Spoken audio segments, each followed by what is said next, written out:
When Don Corleone's personal enforcer Luca Brasi is introduced in the opening wedding sequence of The Godfather, he immediately strikes fear into the person who spots him. Both Kay and Michael are quick to regard him as a fearsome presence in the film. It's clear just from looking at him that Brasi is someone capable of doing serious harm under the right, or wrong, circumstances. There's a reason he looks that way. Lenny Montana, the person playing Brasi, was a real-life enforcer for New York's Colombo crime family. To get around Montana's potential lack of acting ability, Godfather director Francis Ford Coppola filmed him rehearsing his lines and made it appear as though he was in character as Brasi, practicing a speech the enforcer was about to give to his master. As threatening as he looks, Brasi seems innocent enough in this scene, until Michael tells Kay, and the film's audience, about the character's backstory. Luca Brasi killed 6 men in 2 weeks during the Olive Oil War before The Godfather. Brasi proved his credentials as an enforcer by committing a massacre. The Brasi story that Michael tells on screen in The Godfather relates to a Frank Sinatra pastiche named Johnny Fontaine. In order to have Fontaine released from his music contract, Michael's father, Vito Corleone, took Brasi to see the bandleader the singer was contracted to. Luca Brasi held a gun to his head, Michael says, and my father assured him that either his brains or his signature would be on the contract. As shocked as Kay is by this story, it has nothing on the parts of Luca Brasi's backstory which were left out of the movie. A key difference between The Godfather book and its film adaptation, the equivalent scene in Mario Puzo's novel sees Michael divulge an even more sinister story to his girlfriend.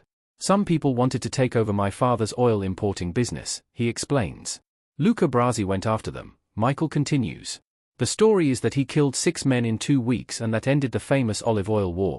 This anecdote paints Brasi not only as an enforcer but a bloodthirsty killer, for whom a human life is just as cheap as Vito Corleone needs it to be. What else The Godfather's book reveals about Luca Brasi? His awful past indicates psychopathic tendencies.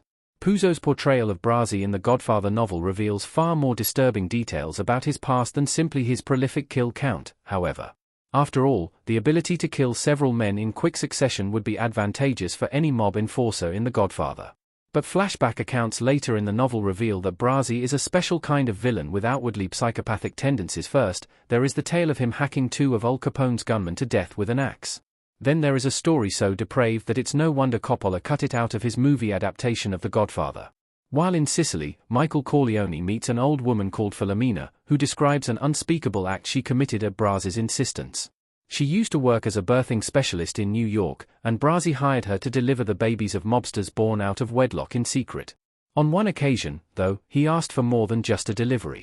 Stories like Brasi hacking pieces of flesh off adversaries and burning his own baby alive in a furnace would have given Coppola's Godfather the complexion of a horror movie, distracting from Michael Corleone's dramatic transformation into the titular character.